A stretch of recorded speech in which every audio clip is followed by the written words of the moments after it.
my glasses. Welcome, everybody, to the Thursday, September 9th, 2011, regular Washington Elementary School District regular governing board meeting. Ms. Tucker, would you be kind enough to do a roll call, please? Thank you, President Adams. Governing board members present. Governing board President, Mr. Bill Adams. Governing board Vice President, Ms. Nikki Whaley. Governing board members, Ms. Jenny Abbott Bayardi and Ms. Lindsay Peterson. Thank you so much. I would like to call for a moment of silence and meditation. Please, this is, well, tomorrow night is the eve of 9/11. And if you would, please take a moment to think of all those lives that were lost. Thank you.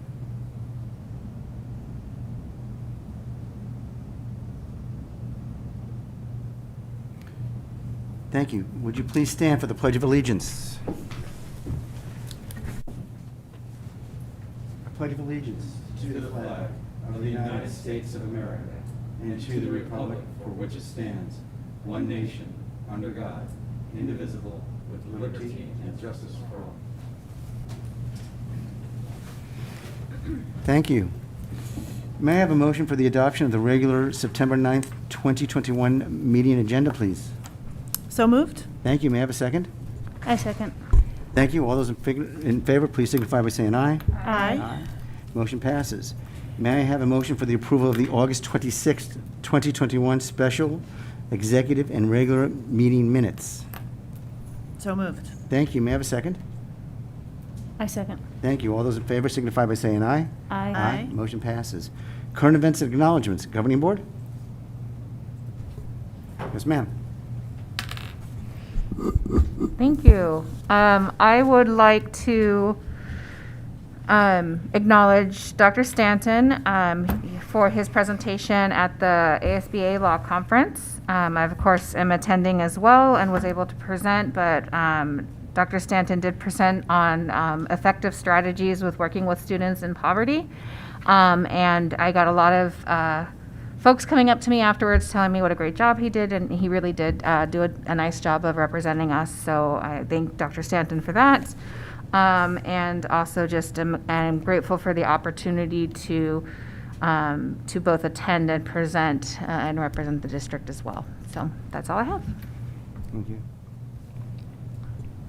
I just want to acknowledge Dr. Bailey and Dr. Stanton and the whole staff over at Sunny Slope and those who are struggling today with the death of one of our students and the hard work that has gone on even just today to support the staff and the students and Chance, the principal there too. And so anyway, I just want to acknowledge all of those who have, after a shortened week but a long week, have been a part of that family today. So we acknowledge all those who are suffering tonight. Nothing. Thank you for that acknowledgement. Much appreciated. I too am attending the law conference, ASBA's law conference, and again, would like to take a moment to just thank Dr. Stan for a wonderful presentation. It is fascinating how, well, all three of the superintendents giving their perspectives of what's going on and how it's affecting our children and our staff and everybody else. You did a beautiful job. Stephen, it was great. It was great seeing you there. Thank you for attending. So that was very kind. With that, I'll go ahead and move forward to the Golden Apple Awards. Dr. Stanton? Mr. Adams, I can back up just a I'm touch. sorry? That's all good. Dr. Stanton, you got anything? That's all right. President Adams, members of the board, members of the audience, just a few things. Pam and I met with ASU's College of Communication staff. They're going to be working with us on a program evaluation, and so I want to thank Pam and her team for working with us, and we look forward to sharing that information as they come over and do it. Graduate students, so we're fortunate to partner with ASU for that type of work as well. I want to thank Pam also and Principal Griggs and I were over at the Homestead Park kickoff event with Betty Guerrero and her team. It was a great event. We were there with applications for job opportunities. There's a lot of folks looking for work, so that was a good opportunity for us to just get out and talk about the great things that are happening in that area as well. And then finally, the ASU Law Conference is going on. For those that have a chance to go, every year you just learn something new about the law. The pre-conference was on poverty, so Tolleson Elementary, myself, and Santa Cruz superintendents got a chance to share strategies that work in very diverse and different districts, but the strategies remain the same of social, emotional, academic, and behavioral support of staff along the way. So it was good to see that those strategies continue to work across the state. And thank you again for that opportunity, because the law conference every year is just, whether it's superintendent, HR, business, there's just so much information. So again, thank you. Thank you. And Dr. Stanton, I think it's back to you now for the Golden Apple Award. President Adams, members of the board, members of the audience. First, we have climate, culture, and athletics. So would Ignacio Mercado please come forward? Establishing a healthy climate and culture is a key factor to success of our schools. Establishing school communities which are safe, healthy, and supportive of the needs of staff and students is a key to increasing student outcomes. In a typical school year, there are many factors which have an impact on schools. During the 2021 school year, the impact of COVID was significant and demanded much of our school leaders in effectively meeting the needs of our communities. Under the leadership of Ignacio Mercado, WSD Climate, Culture, and Athletics Coordinator, and Rich Morris, WSD Administrative Coach, processes and systems for supporting the work in our schools have been established. Examples of some of these key areas include developed with the Climate and Culture Committee an attendance tiered approach to decreasing truancy and improving attendance at all schools, facilitating the Climate and Culture Committee with teachers, administrators, and support personnel, facilitating and collaborating with the Culture and Climate Committee on a tiered approach for behavioral management techniques and strategies to decrease referral infractions, facilitating and collaborating with the District PBIS Committee with the 16 schools that are trained and the 2 that are coming online, and coordinate and lead the professional development and training with our BSAs, Behavioral Support Advocates, and Student Service Specialists. During the closure of schools due to COVID, Mr. Mercado coordinated the on-site support efforts for our students in all 32 schools. His leadership was key to ensure that staff was supported in meeting the needs of students and that each site had the resources to be successful to work with students on site. His weekly communication provided essential information and feedback to administration and district leadership. Mr. Mercado also oversees the athletic program. His commitment to supporting our schools and offering high-quality athletic opportunities for students has been integral to the success of the programs. Mr. Mercado leads the WSD Middle School and K-6 sports councils, in which he ensures the voice of campus stakeholders are heard. Due to school closures, the opportunity for athletics were unfortunately limited. However, Ignacio devoted time during the summer to be proactively planned for the safe return of athletics to this school year. His attention to detail, regular, and effective communication have been instrumental in getting these important opportunities for students back in place. Mr. Mercado and Mr. Morris demonstrate daily outstanding leadership in the areas of climate and culture and athletics. WSD is fortunate to have such talented individuals working for the WSD campuses and the staff and the students, and we are honored tonight to recognize them with a Golden Apple Award.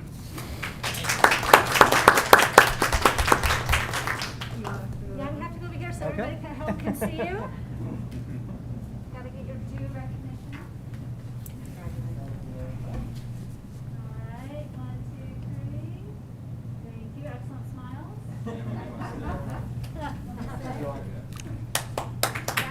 Good job, Ignacio. Next is our CAPE Department, Communication and Public Engagement. COVID presented many challenges to the WSD, and the CAPE Department was not spared. The information shared with the community, the ways that information is shared across our district were all challenged overnight. Under the leadership of Ms. Pam Horton, Director of Communication and Public Engagement, this small but mighty team stepped up to make the WSD successful. As the WSD began dealing with the pandemic, the CAPE team was instrumental in the design of the COVID-19 materials you may have seen, as posters, floor stickers, and other communication tools to enhance WSD's mitigation and prevention strategies. The team also worked closely with the Nutrition Services Department to develop flyers and images for social media to support the district's successful Grab and Go program, which still goes to this day. The CAPE team continues to produce the district's weekly Parent and Guardian update to provide families with information related to learning models, academic support, mitigation strategies, community resources, vaccination opportunities, face coverings, and enrollment opportunities. Each update is translated and families receive a text, phone calls, and email updates. The CAPE team uses new communication methods such as hosting our first kindergarten enrollment Facebook Live event with our own Ashante Gibbons, Jessica Buttles, and Julie Birdwell. The CAPE team provided district information to the surrounding apartments to ensure new tenants knew who their local school district was. In conjunction with the FACE team, the CAPE department developed this hashtag Stronger Together campaign, where families and staff shared how they overcome the challenges of these unique school years. The CAPE team uses social media to ensure that WSD recognized our Lamp of Learning honorees and the Employees of the Month. For each of these, they received many words of appreciation. The CAPE team surpassed the 11,500 likes on Facebook, placing the WSD in the top 4 districts in the state of Arizona. The CAPE team was instrumental in supporting the live streaming of the WSD governing board meetings using our own YouTube channel. For its dedication and to the students and the staff of the WSD and their ability to adapt in an ever-changing world, the governing board would like to recognize the CAPE team with its Golden Apple Award. So Pam, will you be doing a selfie? And Dr. Stanton, who wrote that? Was that the K team?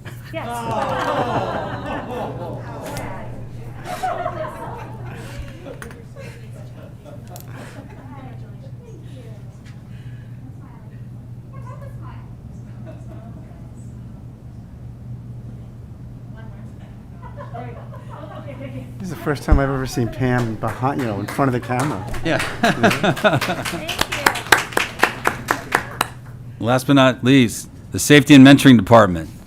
The Safety and Mentoring Department, led by Director Harry Leon, has 2 main purposes. The first one is to ensure that our schools are safe and secure. This includes safety auditing and monitoring of all school facilities. The safety of our staff and students is paramount to this responsibility. Thus, safety officers monitor all district buildings 7 days a week, 24 hours a day. They assist with traffic and crowd control during all special events at school functions. Our staff and students are used to seeing the safety officers in their schools to reassure them that the safety is our top concern. This team also facilitates the crisis team, which meets monthly to address safety concerns, as well as to work collaboratively with social workers, maintenance, transportation, nurse supervisors, and nutritional services to be prepared for any district crisis. The second major responsibility is mentoring students. This means that on weekly or biweekly basis, students that have been referred by teachers and other staff members meet individually or in a group based with a safety officer. The mentors have been trained in relationship building as well as how to be another adult that a student can collaborate with on a consistent basis in order to listen, learn, and solve problems. Parents give permission for their mentorships and communicate with the mentors to build on their parent-school relationships that also include the student's teacher. This mentorship program has been in existence for 6 years, and thus some students have invited their WSD mentor to their high school sporting events and graduation. Our Safety and Mentoring Department is a critical department for the safety as well as the success of our students, and we are proud to give Safety and Mentoring a Golden Apple Award.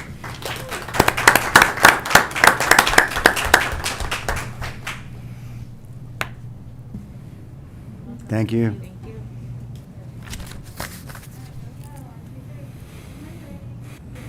Nice job. Thanks, Harry. Thank you. Congratulations to all.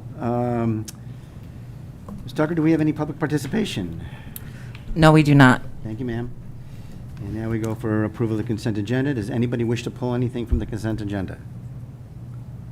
Hearing none, may I have a motion for the approval of the consent agenda?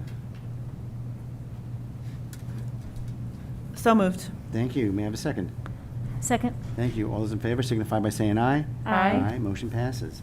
Okay, we're down to WESD state and benchmark assessment data.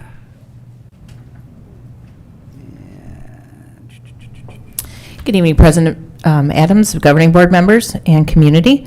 As we do annually, we take a moment to share our annual data. And this year obviously was unique, and so Dr. Jevenen, our Director of Assessment, is going to cover not only our AZ merit results, but we're also going to share some of our pre-data that we're pulling in right now through our STAR diagnostics. And she's also going to share a little bit about our next steps and what we're going to do and how we'll be utilizing this data to support our students. So, Carrie. Thank you. It's an honor to be here. Thank you, President Adams, members of the board, Dr. Stanton, Dr. Bailey, and Lori.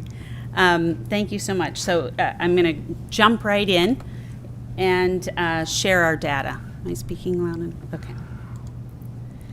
So, as we know, we all took a toll. It took a toll on us, the COVID-19. However, there were some highlights, and this is what I hope that we cling to. And the highlights are actually in the growth of our students.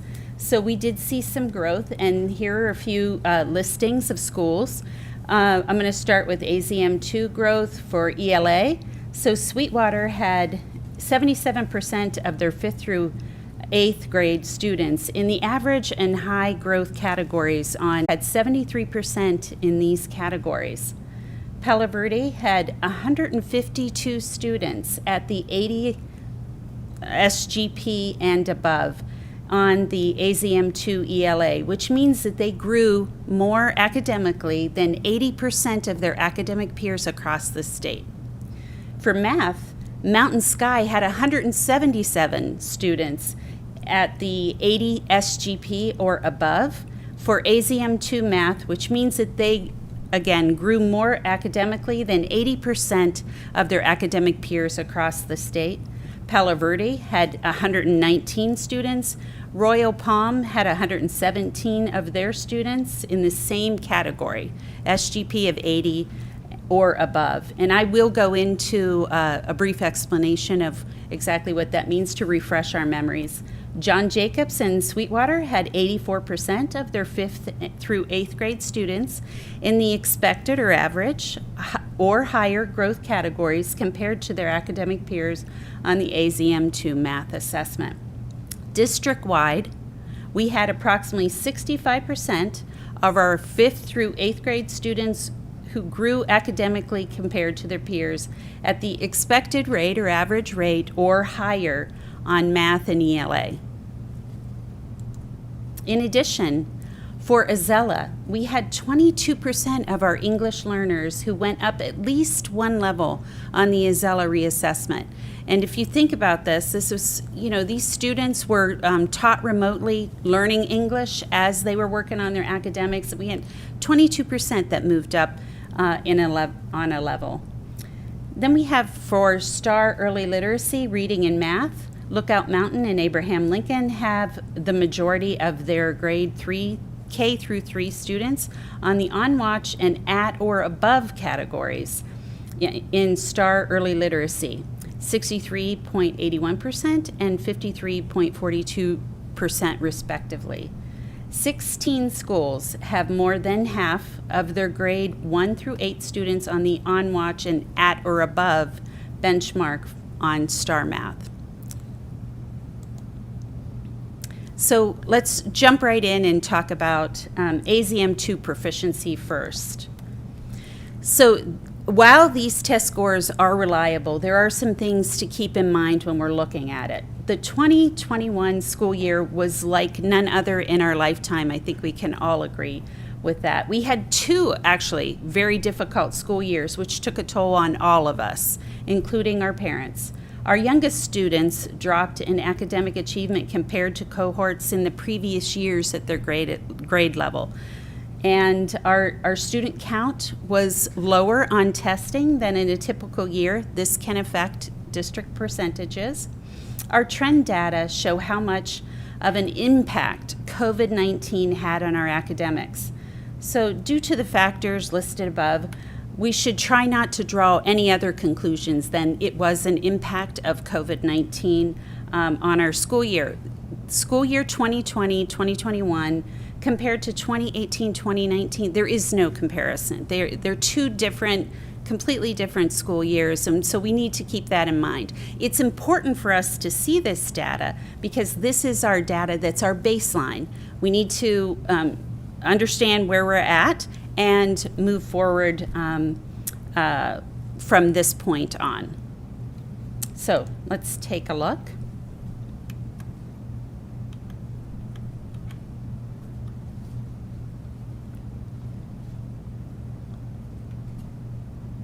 This first table may be familiar to some of you. This was a template that was used in the past, so I just added the 21 AZM2 scores to it. This is a math table, And it's disaggregated by grade. We have the state average as well as WESD percentages across the years. So again, as you see, across the state, everyone went down in proficiency, and across the nation, we have that same trend happening. You can see that in the upper grades, there was less of a drop than there was in the younger grades. And it's logical, as you can imagine, that it took more of a toll on our younger ones who weren't in school, weren't able to come to school much. This is our ELA table, same setup. Give you a moment to look at it. It is nice to note that at 6th grade, while we did have a reduction in percentage, it's less than what the state saw statewide, so that's really nice to see at least. The next page is a comprehensive look at all of our assessment data from last year, and I did present to you on this data that we had last year. We decided as a district to test our students remotely, and so we talked about that, kind of number that we needed to keep in mind, but that's a look of the whole school year. And then we have the regional data. So all of our schools are listed here, and it's by performance level. We have the 20-21% passing as well as 19% passing for math and for ELA. And then we have our demographics. So look at our demographics by ELA and math performance levels.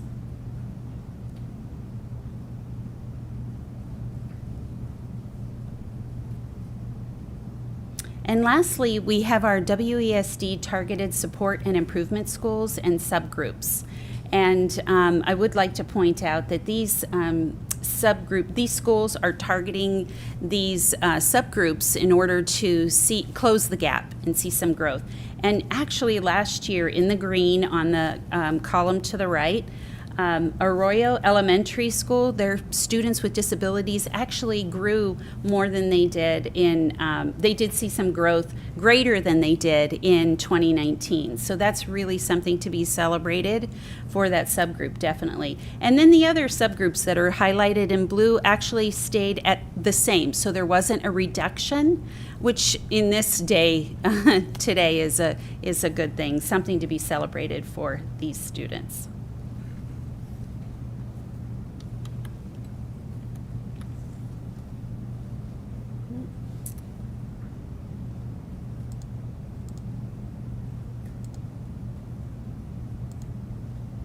Okay, so we're going to take a look at growth.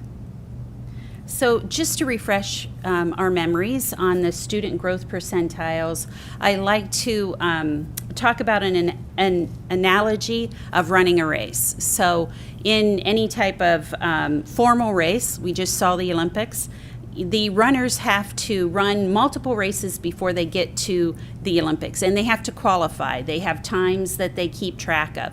When they get to their formal race, they're put in a heat with runners that have that same running ability, those same previous times that they do. That way, the heat is, the race is much more enjoyable. The idea is that all of them will cross the finish line together, but in reality, we know that while the majority may cross the finish line together, there's always one ahead who wins the race. There's always somebody behind who is bringing up the rear of the race. So this is a good analogy for SGP. So you can kind of think of it, it's a range from 1 to 99. So 50 is the average. It's the middle between the 1 through 99. So that's where anyone who scores an SGP greater than 50 is winning that race, okay? So let's take a look at the growth report.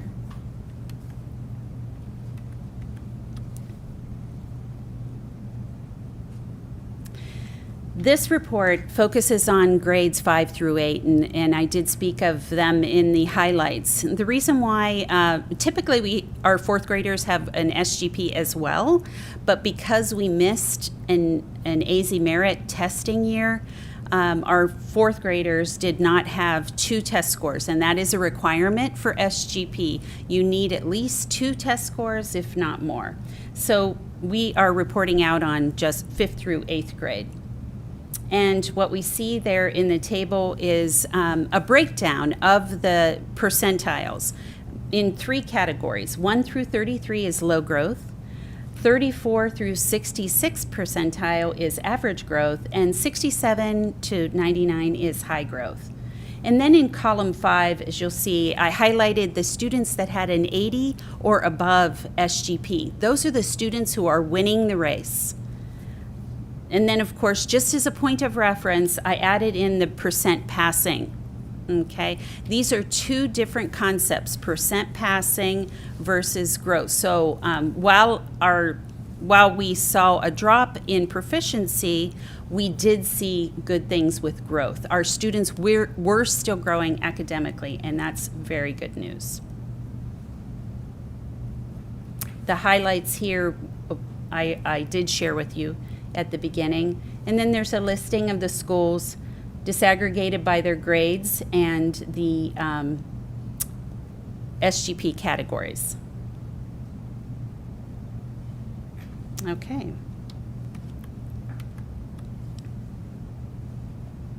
So the takeaways. The ADE administered last year's assessment as one of a number of strategies to better understand how students are performing academically as part of our COVID-19 academic recovery efforts. Information gleaned from the test scores will help us create a stronger and more equitable education system by identifying areas where we need to accelerate most on learning opportunities for our students. So the acquisition of STAR Reading and STAR Math will guide us on pinpointing proficiency levels in both of those subjects and providing support and resources to foster their academic growth. So it's all about student growth and supporting our teachers, and that's what I recommend we focus on. So let's take a look at the latest results from the STAR Early Literacy, Reading, and Math Benchmark Data Report. First, I'm going to start with district averages. So we have on the left-hand side a table of district averages for grades K through 3 early literacy, and in the middle grades 4 through 8 reading, and on the right grades 1 through 8 math. Now let's start with the grades K through 3 early literacy. And as you see, 67.5% of our K-3 students are performing below grade level standards and are in need of intervention. Second grade scores indicated a significant need for reading intervention as a result of loss of instruction during first grade year, which is critical in literacy development. Grades 4 through 8 on reading, 55.4% of 4 through 8 grade students are performing below grade level standards in reading and in need of intervention. Learning loss in reading for grades 6 through 8 was not as significant as in our younger grades, as I've mentioned before. And a look at the math, 51% of our students performing below grade levels standards in math and in need of intervention. So we are, this is great that we are able to identify these students and where they're at, and I'm going to talk a little bit more about next steps for our teachers. Oops. Let me go to the report.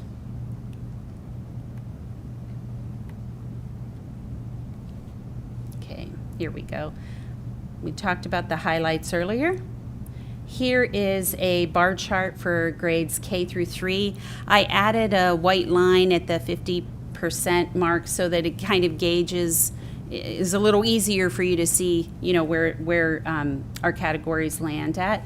We are, oh, and I wanted to explain the legend there. So green is at or above benchmark. So that's a very important marker. And then we have on watch, and in the blue, and in the yellow, intervention, and in the red, urgent intervention. So at or above benchmark is where we want our students to be. On watch, while they're not in need of intervention, they're exactly what it says. We need to keep an eye on those students and their progress and their growth.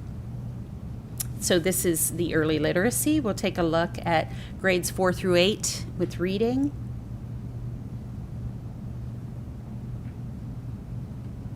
And grades 1 through 8 for math.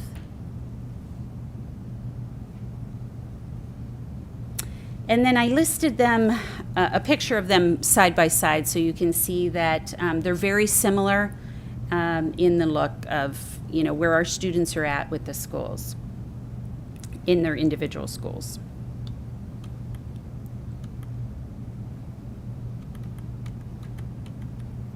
Okay. So now a look at ELA reassessment results.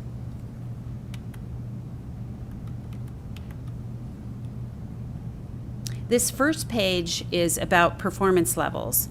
And so in line with AZM2, we didn't see the percentages that we have in the past due to the impact of COVID on our EL students and in proficiency levels.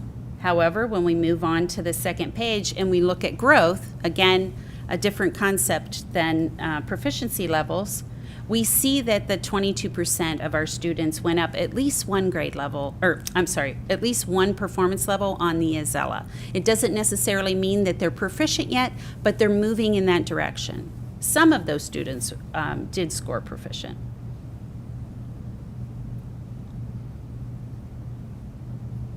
And then we have a look at demographics on our ELA reassessment test.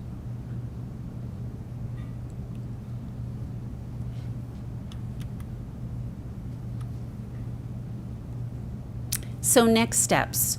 Our WESD teachers and school administrators are currently creating small groups for intervention based on the STAR early literacy reading and math baseline results that we just received. Our teachers will be trained on how to set up individual student goals for progress monitoring on the STAR assessments. We have an upcoming Champions Academy that's going to focus on this, and then in their PLAs, they will be taught how to set individual student goals. So this is exciting in terms of helping our students, monitoring our students' growth. District instructional specialists and intervention coaches will support schools with intervention models. So very exciting things happening. And I believe that is it. Yes, and I'm happy to take questions if you have some. Look at the AZM2 math and ELA growth report that you had up there.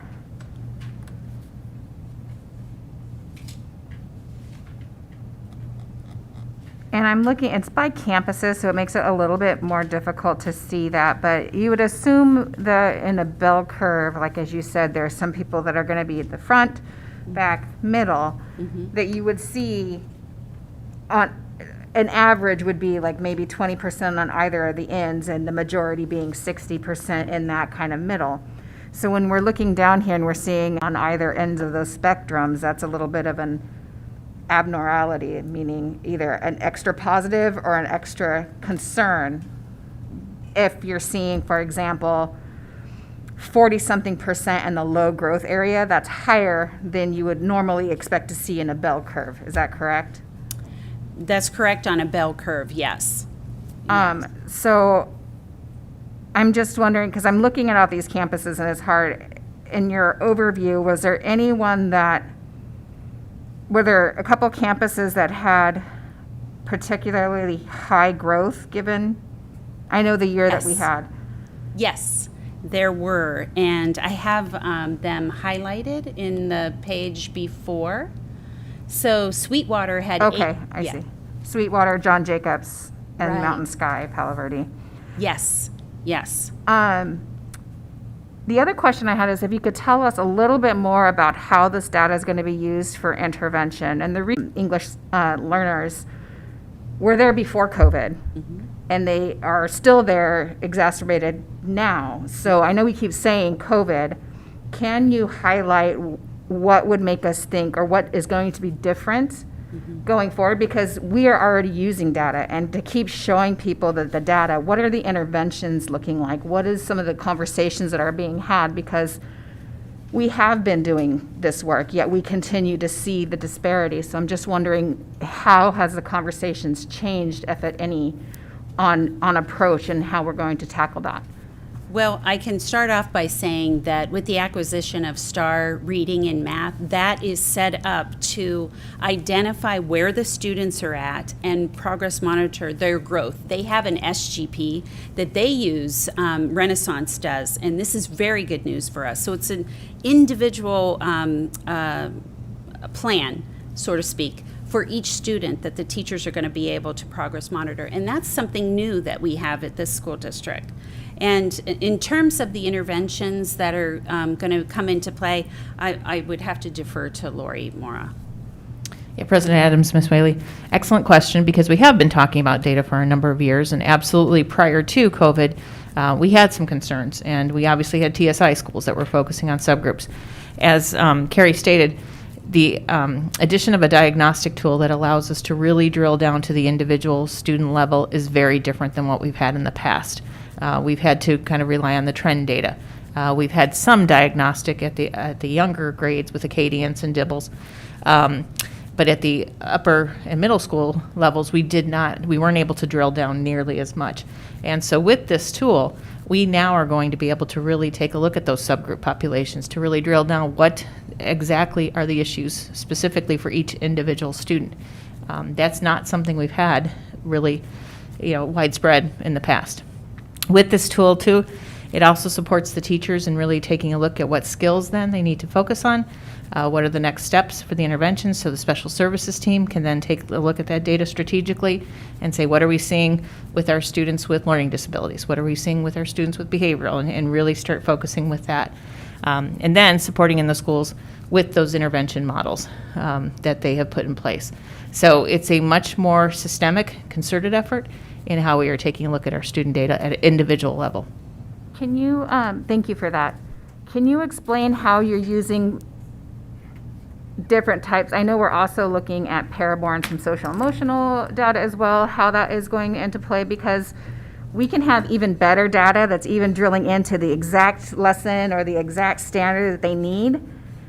But just hitting that standard over and over and over again doesn't necessarily mean they're going to have growth if there's other issues at play. And so I'm just wondering, beyond this academic data, I mean, we can test till we're blue in the face and keep saying and hitting that. There are other parts. So can you explain to me how this data is going to be coupled with some of the other data, or is it going to be coupled with any other kind of data to have a better, well-rounded approach beyond just straight academic? Absolutely, President Adams, Ms. Whaley. This is, it's a great point, because what we are working with our schools on is looking at multiple data points, not just academic, but social emotional. You heard about, in our Golden Apple Award, the attendance piece of it. How do we have a tiered system to support that behavior? What our schools are going to really be engaging in through the Champions Academy is to not just rely on one data point, but to really drill down to then what are those other issues that could be having a factor. So when we look at a student that's struggling with, let's say, reading, we then could go and look, what's their proficiency level when it comes to a ZELA? Is that a barrier? What are some of the pieces with trauma? We've brought Panorama on, so we're getting some social emotional data that we can bring in. So what might be those other factors in addition to academic language? We can look at attendance. And if we see that there's, some issues with that, then how does that factor in? So what this is really going to help us to do is, once again, to help our schools look at each individual child and really, doing that investigative work to look at the multiple data sources that we have in order to really determine what's best for our students. And our child study teams have been doing those over the years. We just now are giving them much more, more concerted tools that will allow them to be more strategic in the work that they do.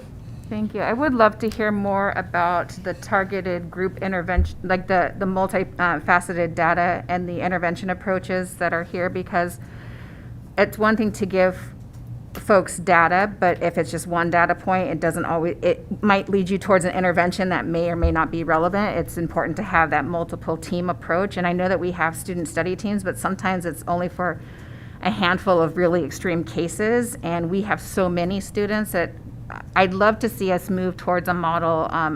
I did various data models when I was with United Way, where they looked at, every week taking a group of kids and looking at all different teams and having that multidisciplinary team. So it's not just the principal and the teachers looking at it, but it's also everybody's coming together, the social worker, the safety and mentor people, and they're all coming to talk about that one kid. I'd love to hear, because I know that we're doing so much work, and I've seen just in the last 4 years the growth in the types of tools that we're using and the types of data that we're collecting. I'd love to see the plan for how we're going to combine all that together to really maximize that, because it still feels like it's a little bit kind of disjointed. And I think that in order to really see some of the growth that we're going to want to see, it has to start coming together. Absolutely. So thank you for that. There we go. I wanted to just ask a few questions about the targeted support and improvement groups and subgroups. Oh, yes. Oh, also, thank you for all this data. It's so fun to look at. I mean, it's actually kind of like not that fun this year, but it's a lot of great information to start from. So these groups, obviously, there's not a targeted group on every campus. So they have to obviously have a certain number of students in that group to make the data useful. How are these groups identified as our targeted groups? Thank you for that question, President Adams, Member Peterson. These groups are identified at the ADE. They combine the math and ELA scores of our students. You need at least 20 students for you to be considered in having a group. And then they identify these groups for us. So whether it's students with disabilities, ELL, FEP, some of our race, ethnicity groups are selected, and then we are to target them in terms of closing that gap. And they're selected because of previous results that have shown that they're not improving at the rate that we would expect. That's how. So it's not like every school that has 20 ELL RFEPs is going to have a Correct. targeted group. It's that this particular group has been identified Yes. as a Due gap. to their proficiency. Okay. Yes. Combined proficiency of both content areas. Okay. And I mean, I just really want to echo a little bit about what Nikki was saying, because you look at some of this and there's some great levels of success here. I mean, you have 19% of your ELL RFEPs at Desert View, being successful, and then you have other class or schools where that is a much lower percentage of those students being successful. And so really just that collaboration of what is being successful, is it an anomaly? Did we just get a bunch of kids with super language skills that were going to learn English super fast, and other programs? And I mean, that's going to happen sometimes. Students, I know on my campus, sometimes we have ELL kids that come in with a lot of education experience. And so I have a little girl in my class right now who was proficient within a year, right? So much education experience. But and then we have students who have grown up in refugee camps and haven't ever been to school consistently. And so there's a lot more than just the language that they need to get proficiency in. But definitely just those discrepancies between the numbers are interesting, and so I'd like to know how we're collaborating between those campuses to have those conversations about what is spurring that growth. Yeah. President Adams, if I may, this was, our schools were identified, I believe it was 3 years ago, and every 2 years they're reevaluated. However, because we had that gap in a year of not having assessments, we still have our TSI schools. With these identification of schools, we do get funding, and so there are TSI grant funds that come with this. So we have devoted those funds to really take a look at effective practices and working with our students with special needs.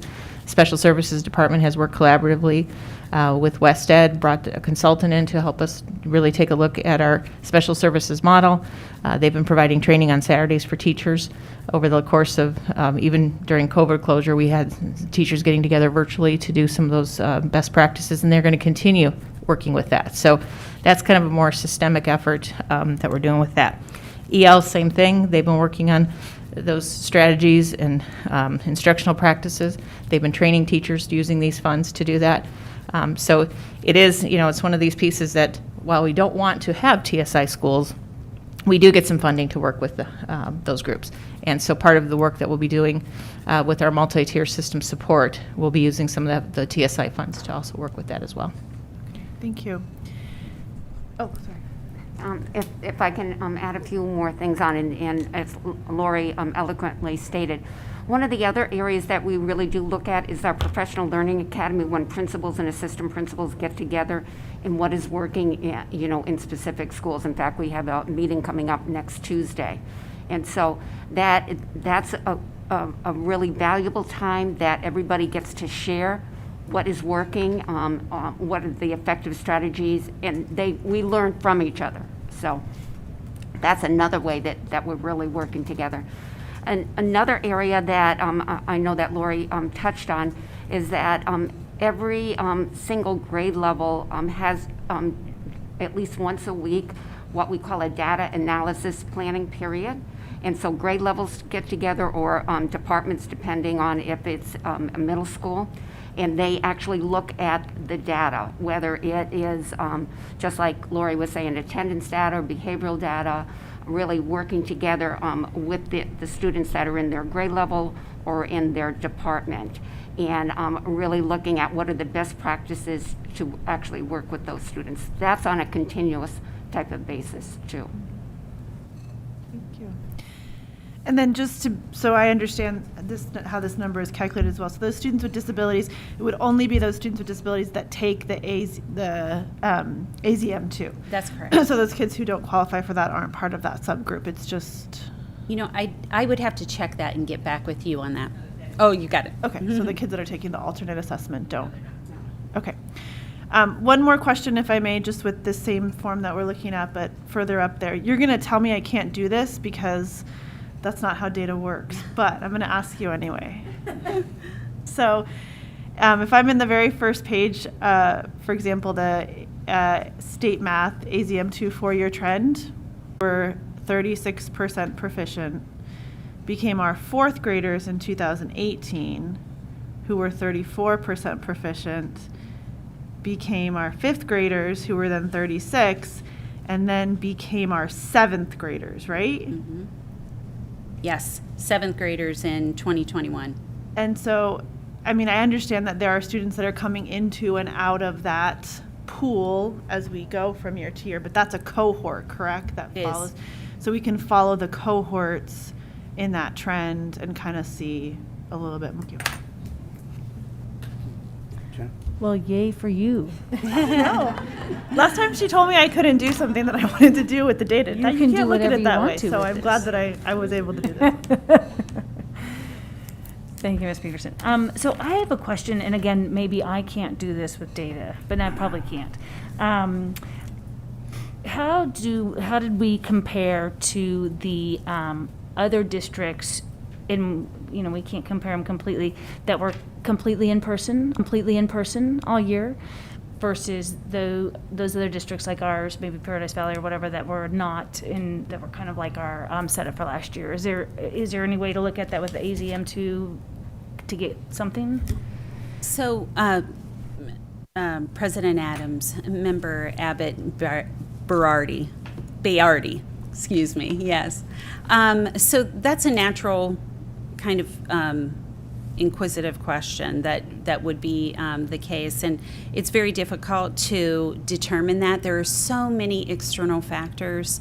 So, we would have to see which school districts were online the entire year. Of course, we weren't online the entire year, and some of the school districts may have come back at certain times that might not have been when we did.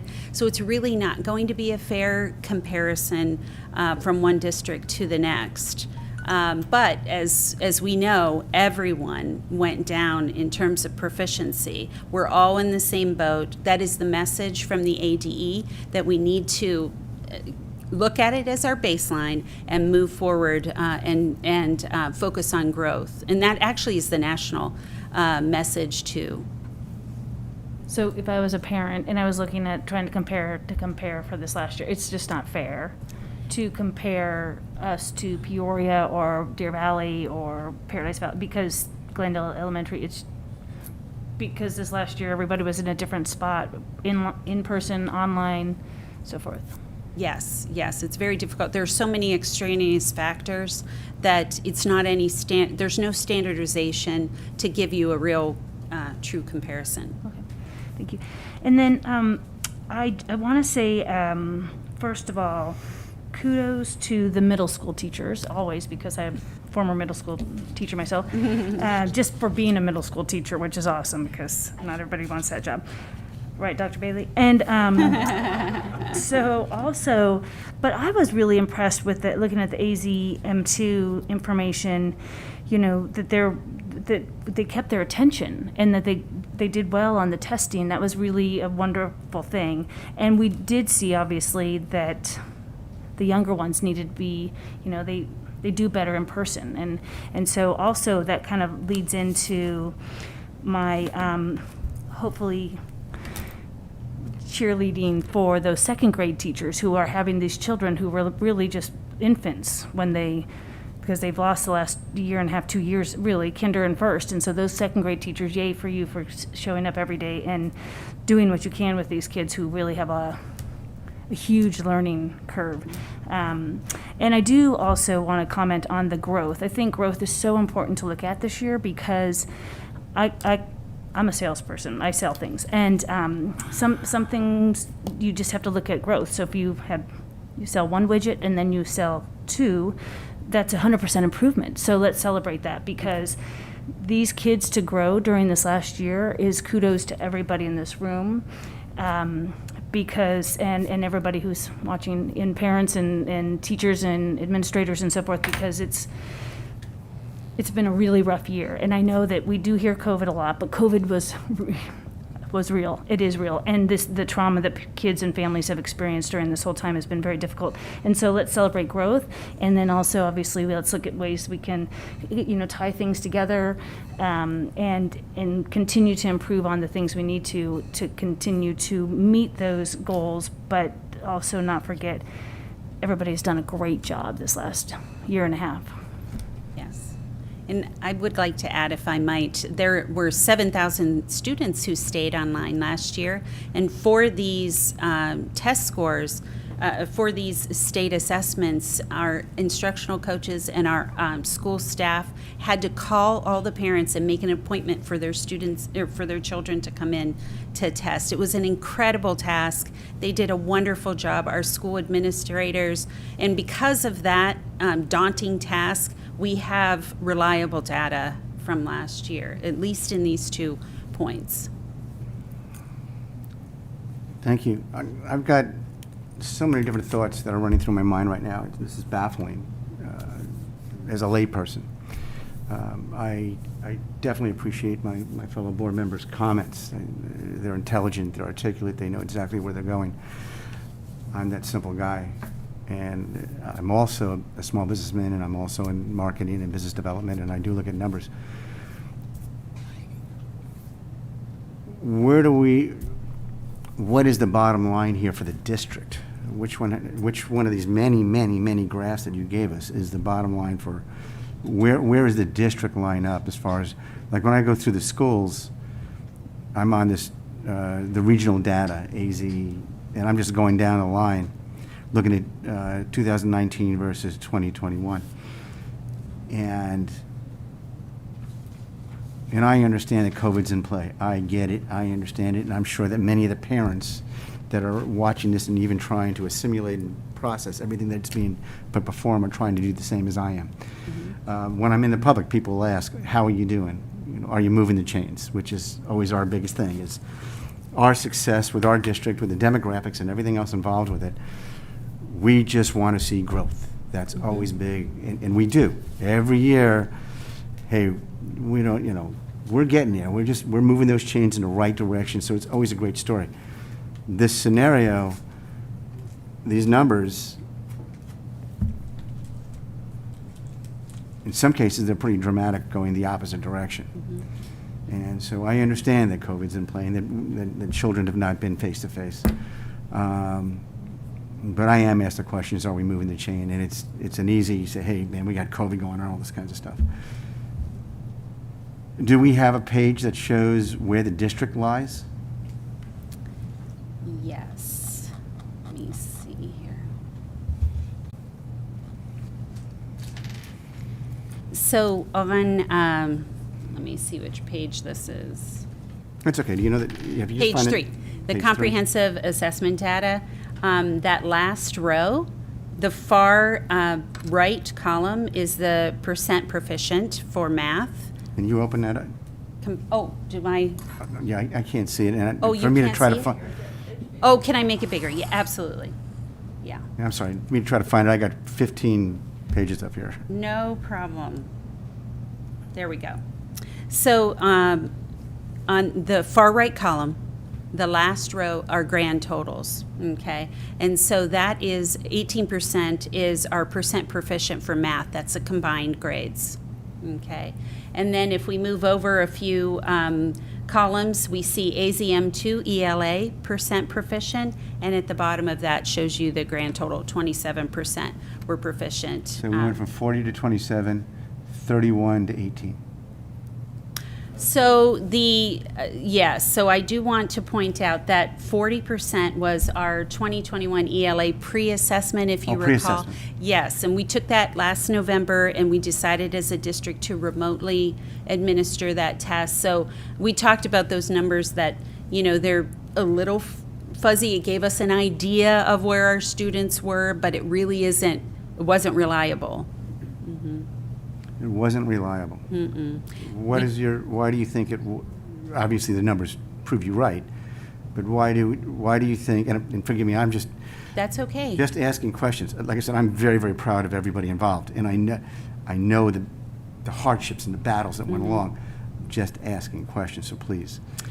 Yeah, absolutely. I have no problem answering that question. So the reason why I say that is because while our teachers, our school administrators worked very hard to, administer this assessment, we did administer it remotely. So we did have on the other end our students at home that had distractions at their houses. They may have had siblings running around. We had some that were squirming in their seats, things like that. Were they different than the pre-tests? Were the children in class at the time? So this was during the time that we were in school, but on Wednesdays, if you recall, we were online on Wednesdays, and we took our assessments while all the students were remote. The pre-tests where we got the 4. I'm looking at where we had, I don't know. Forgive me. Yeah. I see 40. I see 20 Are you referring to the 40% and versus the 27. they are not the same? Okay, so the children had different environments. Absolutely. Okay. Testing environments. Right. Different testing environments. So, and forgive me, you probably already said it, was the first test. The pre-assessment, that 40%, they were tested remotely. So while they were at home, they were taking our school city assessment, our benchmark. But you did, okay, so the 27%, That was the state assessment. And- And they had to come in and take that in a standardized manner. So that was where I mentioned our instructional coaches and our office staff had to call all the parents and make an appointment for them to bring their child in to be tested. so it's fascinating to me that they would do better at home So- than being in a closed environment. So, Mr. Adams, I think it's two different assessments. So, unfortunately, the numbers are right next to each other. But the pre-assessment was as you just heard Carrie say, was our school city assessment, and then the other one is actually the state assessment. No, the other one was, sorry, I No, understand. so It was a you're- pretest to find out where we do this Correct. every year. To find Correct. out, hey, where are we and how are we going to do, hopefully we're going to do better than what and I'm calling it a pretest, I'm not even sure that's the Sure. right terminology. Yeah. But, so I'm just Yeah. trying to figure So- out the dynamics on, So- what children did better at the house than they did when they had to physically come in a closed environment. That's fascinating to me. So, and the question would be, okay, so what do why would that be? And you can't answer me. The other questions I have is, we're using STAR. Is that a vendor that we're using to capture data? Renaissance Learning Incorporated, and their product is STAR Early Literacy, Reading, and Math. Thank you. And it sounds like you're pulling from 4 different, you're capturing data from 4 different programs. You've got Panorama in there for the social emotional, and there's 2 other ones, I think. Is there any AI in predictability and what the future lies with any of these programs? I'm sorry, AI. Artificial intelligence. Actually, could I ask Paula McWhorter, our Curriculum Instruction Director, she can talk a little bit more Now, am I about some correct of that those there's 4 questions. different programs you're pulling from? Panorama and then the Renaissance, so it's really just the 2. I mean, it's got Star Math and Early Literacy, but it's the same program. So I'm going to let Paula talk more about that. Star Math, good evening, everyone. Nice to see you. Star Math, Star Early Literacy, and Star Reading are all in the same platform. Same They suite, just right. measure different things. Right. But there is a predictability in the reading and the math. It will predict for us whether the students should test or pass the AZ Merit Assessment or ASAA, whatever we call it now. So it does have a predictability. It also has a growth prediction, and we'll have a student growth percentile How did that ranking work once out- they've taken how it did that multiple work out? times.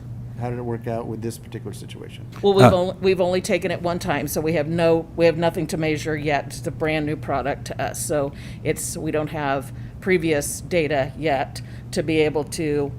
But by this time next year, I hope to be able to stand here and show exactly what Star Reading told us would happen and how it aligns to the AZM2. So one thing, Kara, if you could put up the Star Math and Star Reading so you asked the question, where are we as a district? First of all, the AZM2 bill, as Carrie said, we can use it a little bit, but honestly, the circumstances are where they are. And kids have come and gone since then. So one of the things as a superintendent and also a data person is I ask myself, where do the kids start? This is the Star blue color now, but for all of us that have been a part of Arizona Reading forever, the kids that are in the red need intervention immediately, as it says correctly, urgent intervention, and that's what the schools are working on now. Then you've got the kids in the blue who need, it says on watch. That's an interesting term. We'll have to make sure we know what that is. But ultimately, we can use this type of reporting now because these are the kids that are with us starting day 1. And these are where you do your small group intervention or enrichment as you need it. And this is where we should be able to bring back data quarterly to you to show you how our schools, in this case, because those are schools in there, have These are grown. real time. This is just real time. It's not predicting. Was it 60? Well, I'd like to have a 60 growth SGP district-wide, Right. 60 being above a 50 average. That's my goal for the year. But we take this assessment beginning of year, in middle of year, and end of year, every single student in the district. So we will start to see growth percentiles pretty soon and be able to measure what students are learning and what they have, where they're ready to learn next. So it does a great job of individualizing every student's learning needs. Can you drill down, and don't show me, please, or you probably can't, but can you drill down to the campuses? Can you drill down to the Absolutely, teacher? down to the Can you drill student. down to the student? Absolutely. And the superintendent has that accessibility? Yes, Okay, he thank you. does. The previous year, and I'll stop. The previous year, when we took the pre-test, and God, you're right, COVID is just screwing everything up. A year ago, if anybody can remember, when we had the same exact conversation, we did the mid-year assessments, like how we doing, and this is what we predict. How did we land? Because I don't remember. How did we do our projection versus the actual? How did we do with that? Does anybody remember? I'm just curious. This is an anomaly year. You can't even count it. I don't know as we've had a reliable projection in the past that Nope, I'm aware wrong of. answer. I'm Wrong not answer. aware of a data point. Because we've we've been told, hey, this is our projection, Okay. So, I'm sorry, Nikki, but I'll finish up real quick. That's where I'm going with this, but yeah, this year's just an anomaly. So again, thank you for everything that everybody's doing. You guys are like freaking amazing, and I can't thank you all enough. Ms. Whaley. Thank you. Can you put back up that, as Mr. Adams called it, a bottom line slide, the ELA, that pre-assessment and AZM2 that you had up previously? I just want to clarify some things, make sure that I'm still got it right. So first of all, when we say pre-SAT, SAT, they are completely different tools. Correct. So the fact that they did better on one than at home versus the other, even if there's a lot of distractions, could be that the rigor of that particular tool wasn't as rigorous or difficult as the AZM2. That's correct. So that's the first issue, is that oftentimes pre-assessments are not as rigorous or difficult as the actual AZ merit. So that's one of the key reasons why that. What is interesting is with this new one, they are claiming to be able to predict to the AZM2, but this is the first year we've ever done that. So we will have to see with the next AZM2 whether or not they did a good job of assessing closer to what the actual AZM testing is going to be. Yes, so STAR is aligned to AZM2 currently, and then as soon as we have benchmarks for AASA, to the new assessment as well. And really what we would want to be looking at is the AZM2 for 2021 and the one that we took in 18, which was the last time that we, or 19, that was the last time that we took it. Those would be more apples to apples than this thing is. This is kind of Well, apples to apples in terms of it, the assessment, the AZ merit and the AZM2 are more similar. yes. Rigor. Yes, in that case it was. And in the other case, they were both taken in a standardized manner, so the students were here. We could see what was happening while they were taking the test. And that's a big difference than what happened with the pre-assessment. So we could not see at their house what was happening while they were taking that test, so it's a little. And my issues with, we've done better, but my issues with all kinds of benchmark testing and pre-assessments is they were frequently nowhere near as rigorous as the AZ merit, so it gave us this false understanding of where our students were compared to the actual assessment. So, you know, I know that this is nice to have this, but I kind of am like, why do we even have it here? We should have been looking at the 2019 data compared to this 2021 data. I think maybe would have been a little bit better to kind of be less confusing. Going forward, though, I think it will be very interesting to see the new STAR pre-assessment compared to our AZM2 results, because they are actually claiming that they can be more predictive. So that will be more interesting. But I think for this particular one, it might have been a little bit confusing. But I hope I understood that, because I think that's what you were trying to get to. And You what are right. maybe Mr. Adams was confused as because it's a completely other assessment that has nothing to do with AZM2. And thank you, Ms. Whaley. And it's not that I'm confused about it, I'm just using the information that's in front of me and what's being told to me. So I'm just processing it. You know, if you say, hey, listen, this is a pretest, this is what we use to find out what this is, that's information. Yeah. And so I appreciate Ms. Whaley clarifying and you agreeing to it. And I agree also with Mrs. Whaley that maybe you shouldn't show it, because all it does is confuse myself and the public. Yeah. Or make that test more rigorous. Again, I'm just a visitor, and so I'm just, again, processing what you're telling me. Yes, please. Thank you, President Adams. I just had a couple forward-looking questions. So I heard you mention that the new assessment is coming out. Will that assessment be in place for this spring? So they'll be doing it in Yes. 2022? Can't Yes. believe it's 2022.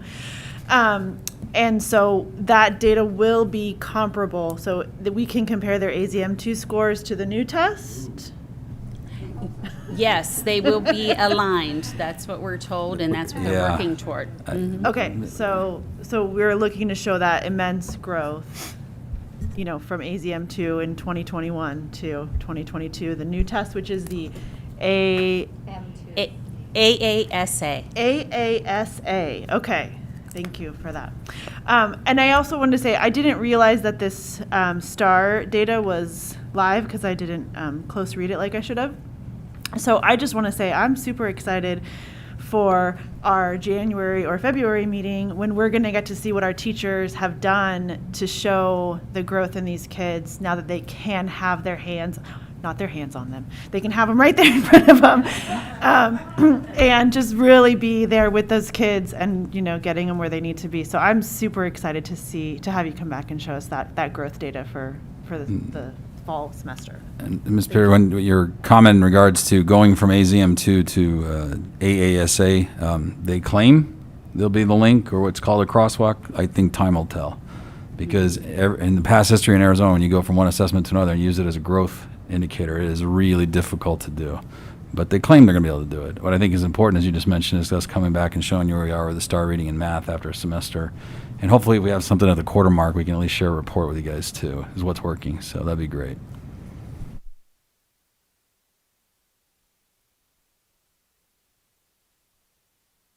Forgive me. Ms. Pearson's comment regarding the teachers being able to access and what they're doing. How's the professional development with it? For STAR? Yes. Yeah, I will have to defer to Paula. So we have monthly professional development provided by Renaissance to 3 staff members from every school, and then a group of staff from curriculum and instruction. And then that group goes back, we help provide them with a summary of the professional development, and they go back and every school gets that same PD. So all of our schools are getting the same thing every single month. Thank you. And then I'm going to offer this out. I'm doing the PD every month for the district office staff, and I'd be happy to put you on my invite if you'd like to come to any of those and see them in person. So Thank I'll you. just add you all. Thank you. Yeah, absolutely. Sir? Paula, before you go back, so can you share with the board, what are we doing about intervention, since we all know that intervention is going to be one of the key components for whether you're kinder all the way up to 8th grade. What are we doing about intervention in the district to help these kids grow? Because intervention's one of the key strategies. So the main purpose of the STAR is a diagnostic for the purpose of intervention. So every student has a list of skills that is specific to where they are ready to learn. And it's a computer adaptive test, so it does a different path for every student. So once they start taking the test, it makes decisions based on their answers. So then every child has a specific list of skills that the teacher then is creating small group instruction based on every student. So hopefully there's 3 or 4 kids in a room that need exactly the same thing. And they're then setting up their small group instruction and interventions based on those reports. Those reports populate every single, they did for beginning of the year, they will again at middle of the year, and again at the end of the year. However, and I think this was in Carrie's presentation, our Training in Champions Academy this coming month in September is on how to set goals and progress monitor. So teachers can progress monitor however often they want. We recommend every 3 to 4 weeks we have an actual progress monitoring schedule that they will go in and test for what they have been intervening on for that student. So not every student gets exactly the same progress monitoring because it's specific to what they need. And then that data will repopulate and tell them where to go next. So So for me, they're not capturing grades or anything else. This is just associated totally with, diagnostic. so your daily grades are not being input into the system or anything else like that for teachers? Not related Oh. to grades at all. Thank you very much. That was wonderful. Appreciate it. And thank you for the, I'm sorry? Gone are the days of bubbling in with your Yes, pencil. it's all electronic now. This is awesome, and awesome that we have all the Chromebooks and everything in the classrooms. Again, gone are the days when you had to cart them around from each classroom and so forth. So thank you so much, and I think this is going to be a great tool. And also, thank you, teachers, for having to do all of this and then custom make Yes. plans and so forth for each of your kids. It's certainly a new learning for our teachers, and it will be for a while. We do this PD every single month for an entire 3 years, actually, because we have turnover. We need to grow. We're not just growing students, but we're growing staff as well. So Yeah. this is really important for their knowledge base as I well. think we should measure the staff on their growth, because I think they've already. I think anyway, we thank you so should. much. You're welcome. Thank you. Boy, great job. I mean, you took a lot of information and dumbing it down for a guy like me, so thank you very Oh, much. no, not at all. That's my job. Thank you for the opportunity. No, thank you. Thank you for allowing me to ask the questions. Again, just from my perspective, just trying to understand what's going on. Yes, Thank absolutely. you. Okay, if I may, let's go ahead and we'll proceed. And so now we're into administrative reports. Are all the reports, Dr. Stanton? I'm sorry, we got a B. There you go. First reading of the proposed amendment governing board policies within sections D, I, and J. That's right, guys.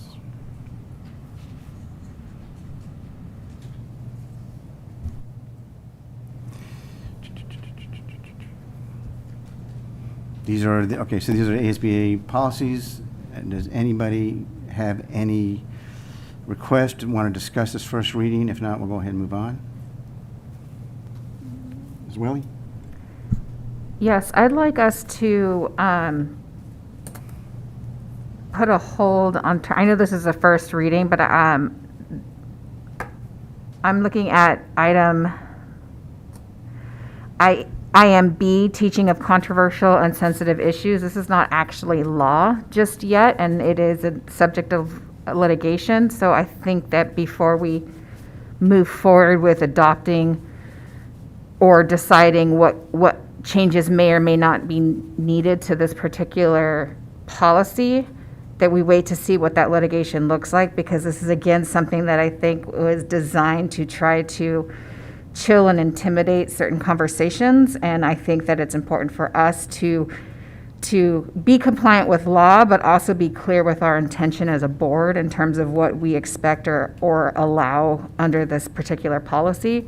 So I would recommend us I just want to make it clear that, like, this would not be an approval of this, of no amendments, but rather something that we should bring back, like we're bringing back a couple of the other ones, if you saw on the consent agenda, pending the litigation on that. The other one being the immunization of students in masks. Both of those could have, may not even become law at the end of the month, depending on litigation. So I would like us as a board to hold out making comments as a first read or second read until after litigation on that. So we'll take this agenda item and just table it. Mrs. Whaley, does that sound good to you? Well, It's a first read. It's so a first read. yeah. I'd like to at least table those two, to do another first read of those two after litigation, Sounds if good. we could. Mhm. But I don't know if Ms. Tucker probably understands that process a little bit better. Thank you, President Adams and Vice President Whaley. What I think you're asking, if I understand it correctly, is that we'll do the first read with the exception of IMB and JL. I'm sorry. CB, yeah, JLCB. Yeah, JLCB, sorry. That way, when we bring the others back, if the others are okay in this first read, they would be for approval. With the exception of these, we'll take these along with BIB, and I can't remember the G, that we have, are waiting additional discussion and or legal cases pending. Yes, I'd like to bring them all back for another first read once that litigation is done.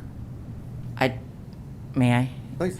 I'd just like to point out, though, that if there isn't, I mean, all of these come in effect on September 29th, and obviously we have to follow the law if it hasn't been resolved, even if we haven't adopted a policy. And I think, thank you for bringing that up. The fact of the matter is regardless of whether or not we approve the policy, it is still law, and we're still compliant to it, so we have time to formally include it into our policy. Whether or not it's been formally second read and entered into our policy, there's still the law compliance that is going to go into effect, so. Good point. So do we have the time to hold fast on those? We have another, when's our next meeting? If you're asking if we have 2 meetings before the 29th, the answer is no. Yeah. But like Ms. Whaley said, even if the policy isn't adopted by our district, we all are required to follow law. So we would still be following law. Great. I think it's a great idea. And with the board's approval, which we don't have to vote on, but let's go ahead and table it and do exactly what Mrs. Whaley suggested. For those two. Yes, So I please. didn't know if there was any other discussion. Sound good? Good. Thank you, Mrs. Whaley. Good suggestion. So with that, may we move forward to the reports? Mr. Adams, members of the board, members of the audience, as we've been transitioning, we were doing our department updates. We've always been doing this for a long time. COVID, we're expanding them out a little bit, per Mrs. Abbott Biardi had asked for it, so we can see the extension of it, some COVID, but also we're doing department updates. So again, as we've been doing now for many many months. I'll go around the dais. Dr. Bailey, would you go ahead and begin with your department? Thank you. President Adams, members of the board, thank you for allowing us to give a report. I'd like to actually highlight two different areas. One is our continuing transition face-to-face meeting, and the other one is talking a little bit about our crisis team.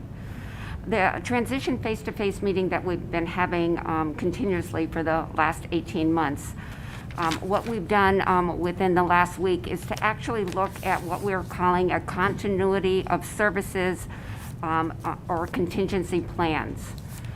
Due to some of the shortages of staffing that we're having due to absences because of circumstances that we're dealing with as far as the crisis that we're dealing with, what we've done is we've asked all of the departments to come up with a plan if they are, for instance, have 10% of their staff not there, then 25%, and 50%. So they've actually come up with a plan, and they gave a draft, and then we're going to actually review those again next week.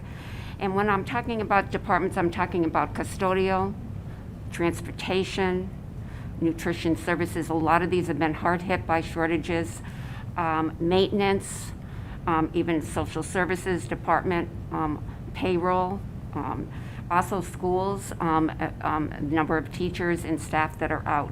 So we're really looking at being proactive and rather than reactive, and looking at the shortages. So I wanted to let you know that those are plans that we're actually reviewing. You gave a golden globe, is that right? Golden apple. Golden apple. Could have given a golden globe. Wow. My movie background comes through. Golden Apple Award. Sorry about that. To the crisis team, and I wanted you to know that, needless to say, all of us have been in this crisis for the last 18 months. But unfortunately, some of our schools have been in more of a crisis. Last week, Cactus Run, and I know that you received some information from Dr. Stanton on that. But I just commend every single one of the group that really worked on that. We did go through a debrief this week, because we thought after we've gone through this crisis, we're all electrical, and we really had to evacuate a school, which is a major type of crisis for us, needless to say. So we actually went through a debrief with all of the areas, and what we found is things that work well, but also we realized that we don't have enough radios, that we're going to look at really getting more radios.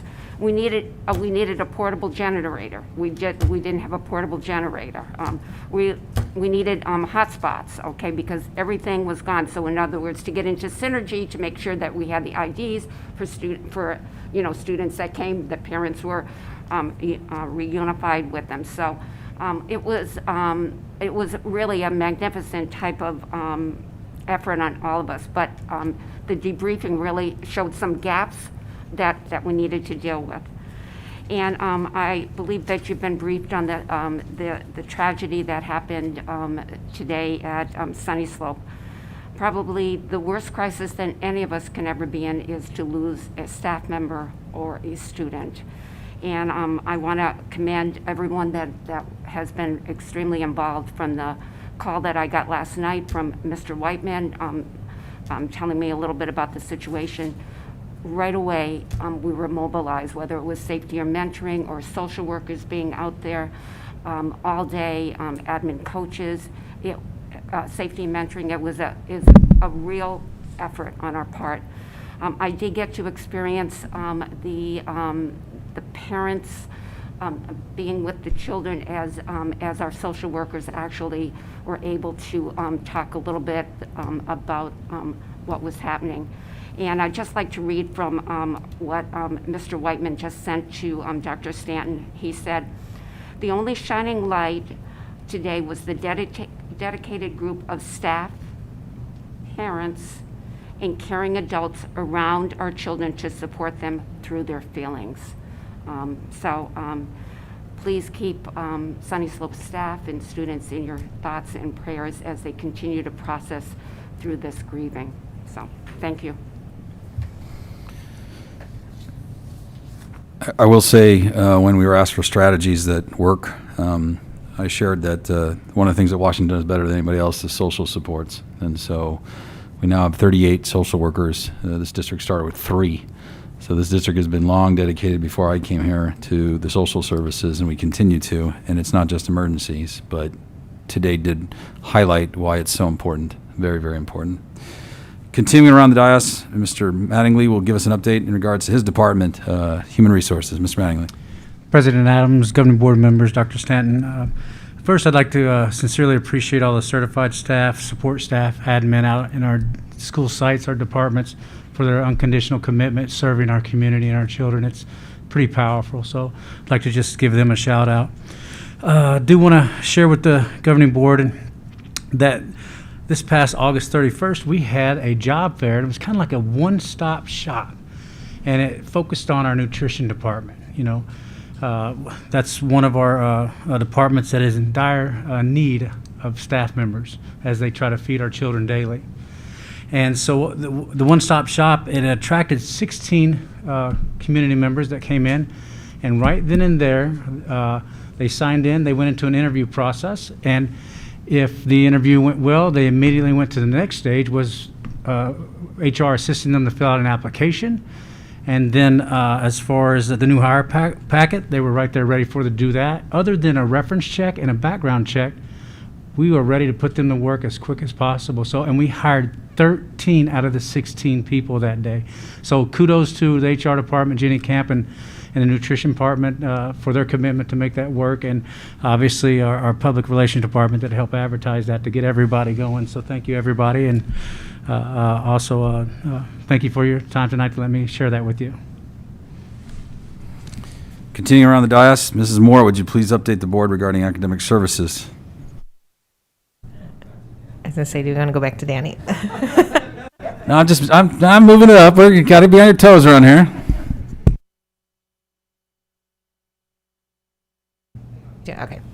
Sorry, Danny. All right, so from the academic services perspective, we are halfway through the first quarter. It's hard to believe. It seems like we just opened our doors, but here we are.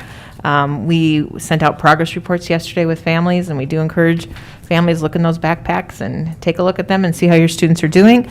As you know, we've talked tonight. We are in this together, and we really want to see our students grow and improve. And so we need to be realistic about where we're at and excited about what lies ahead for the growth. So we do encourage families to look at those progress reports.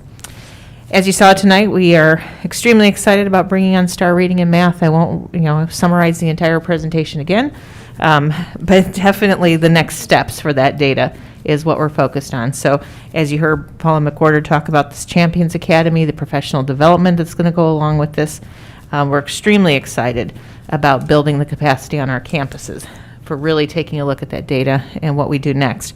And I do want to thank Paula. She's put a lot of time into this and effort to make sure that we're going to be successful with that. And we're passionate about using this data to really drill down and support our students more fully. And then taking a look at the other social emotional data, attendance, everything else that goes with that, so we can continue to support our students.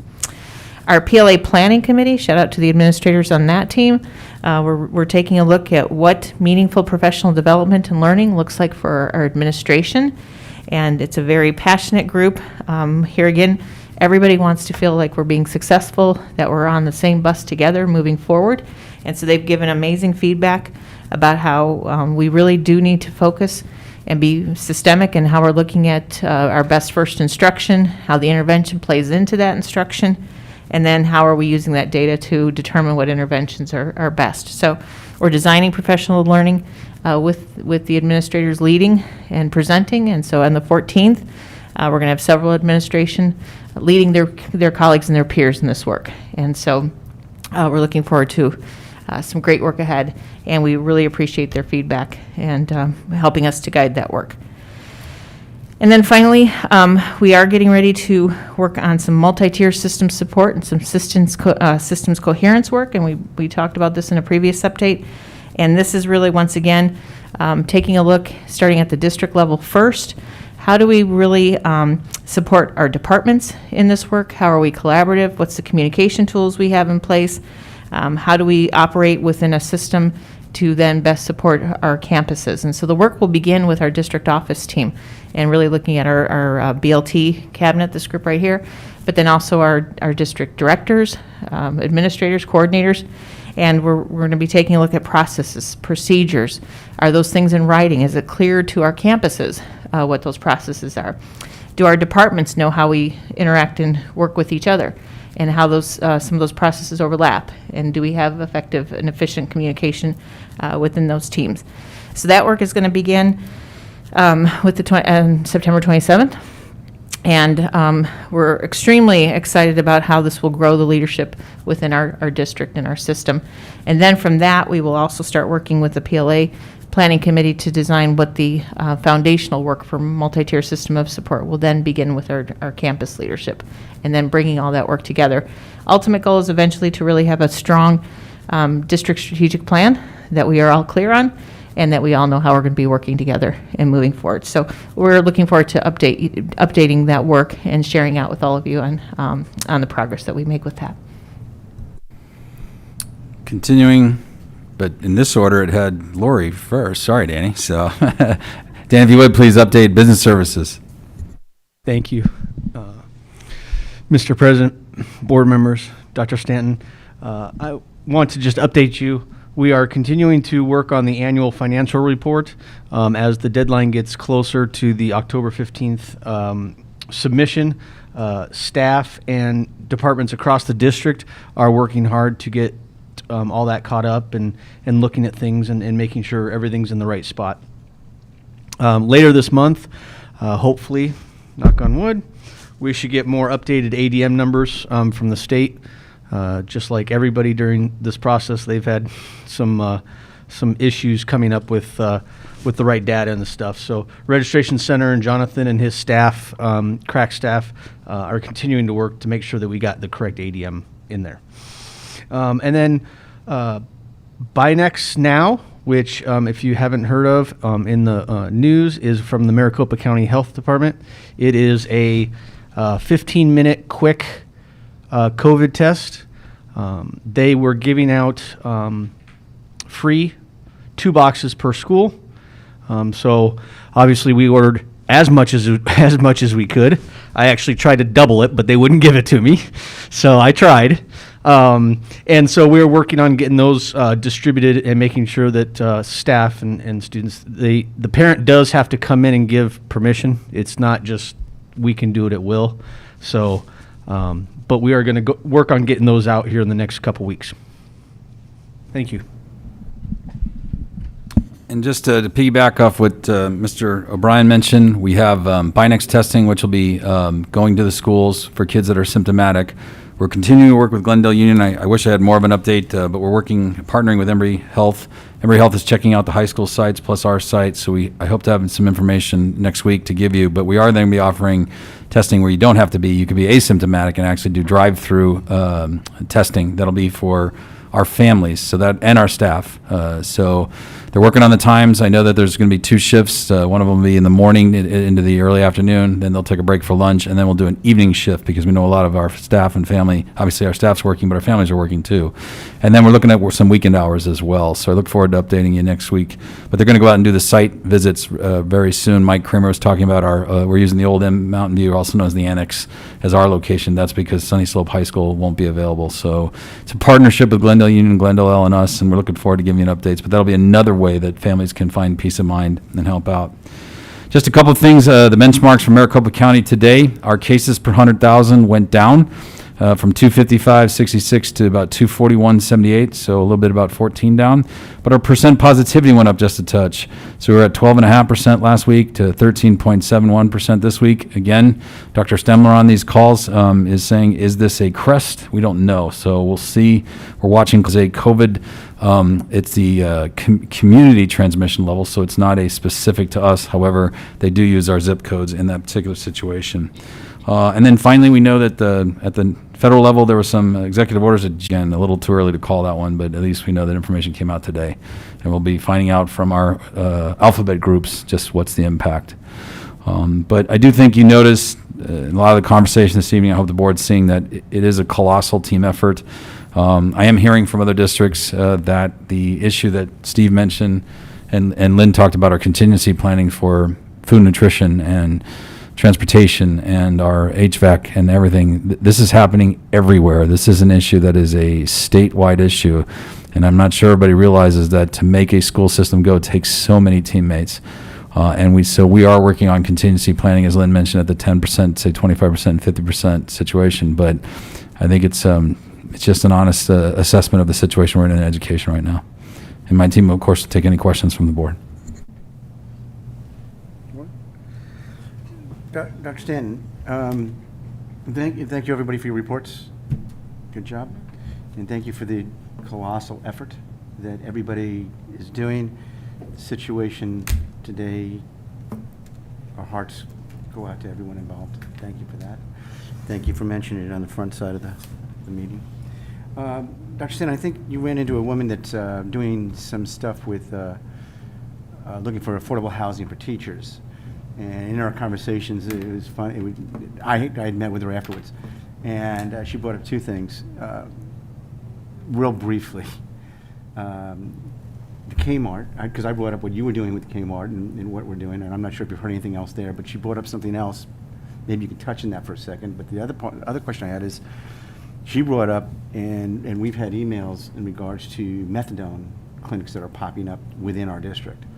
Now, I don't know what the administration or what the responsibility of, the district/administration can do in regards to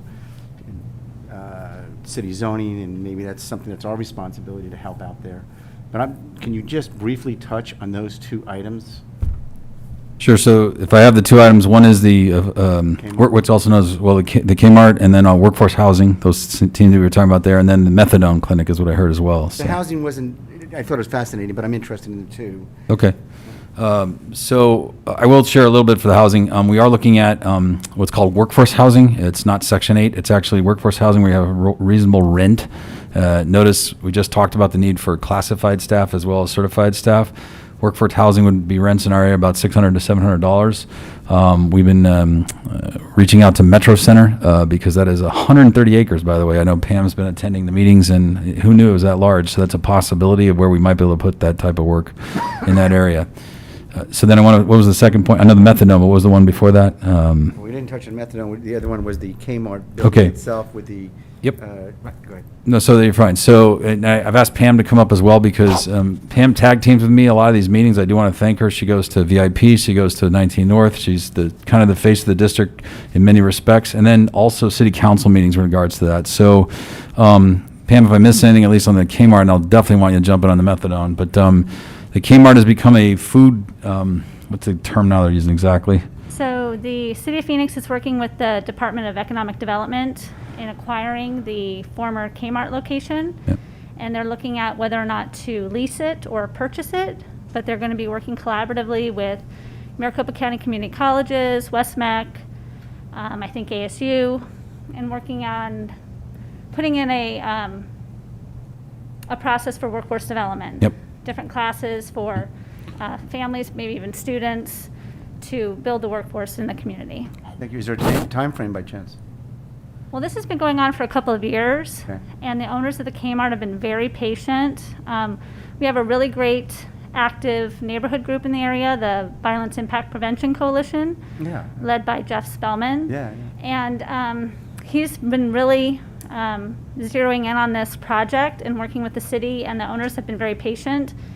And it's a lot of players are involved in this project, and so they've just gone through an assessment of the property. They're looking at the value, and like I said, if they want to purchase it or lease it. Thank you. Thank you. You're welcome. And then you mentioned your involvement. So Pam does attend all these meetings. So back to the methadone. One thing we've been working with our city council members on is that. Excuse me, I'm sorry to interrupt, but I just want to say for the record, I'm not comfortable with going down this questioning. I don't think that it was properly noticed that we would be responding or talking to this, and I don't think superintendent report really gives that. So I just want for the record to know that I don't think that this is an appropriate, properly noticed conversation to be having. Thank you, Mrs. Welly, duly noted, and this is community information, so I'm comfortable with it, if you'd like to go.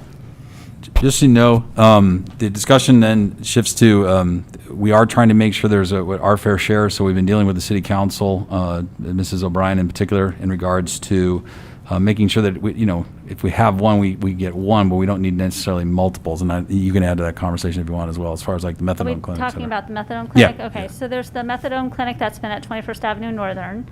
And again, there's another community group that was established to deal with some of the issues surrounding the methadone clinic. And since then, that location was a 24-hour location. And since then, the 24-hour location has moved to I-17 and Cactus, which is kind of over in the old Westtown area, if you guys remember Westtown. Tucked in there, more parking, less blocking traffic and homes and small side streets and stuff like that, which were issues they were having at the northern location. There is still the methadone clinic there. They're seeing less than 500 people a month, I believe.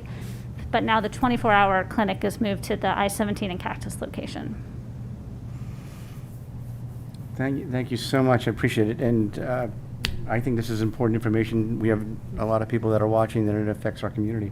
So, and what it says to the community is that we are on top of it and that we're keeping an eye on it. And we want to make sure, in fact, I think one of an email that we received is that the new one that's going up is within 3 miles, or within so many miles, forgive me, I don't remember, but there's so many miles within our boundaries, 3 different schools. And so, yes, we should be concerned about what's going on there. So you obviously have your eye on it. If you would, just keep us abreast of anything the board or the community needs to know about. Appreciate the information. Sure, absolutely. Okay. Forgive me, guys, I need to go back, forgive me, board, I need to go back and just briefly do acknowledgements of public gifts and donations, and I'd like to thank Good Fibers, Halsted Family Foundation, Krager, and Logistics Analysis and Strategies. So thank you all for your as a matter of fact, Good Fibers is, thank you so much for the $88,000 donation. And now we'll go ahead and go to any requests for future report or agenda items. Board? Ms. Welly? I'd like an information and a possible action item on meeting protocols. Sorry, meeting what? Board meeting protocols. Protocols. Okay, thank you.